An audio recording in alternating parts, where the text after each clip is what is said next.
Қол жағыңдар. Анда сілердің қол жағыңдар астында мен ұшу Қаныбек инемден азыркы докладынан кейін ана министрлікті баштап жатқандығы баштағанда да айтып кеттім, мен көбін қайталай жатам. Талас ушул эки эмгекти азыр силердин макулдугуңар менен тартууласамбы деп турам. Кандай дейсиз?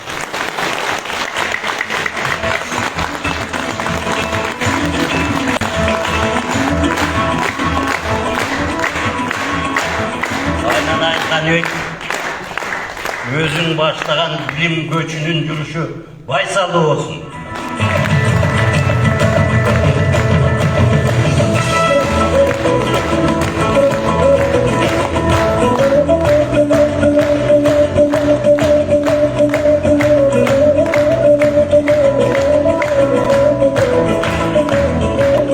Агай мугалим адабиятчы гана эмес, агай педагог эдак манасчы. Адабияттагы манасчы.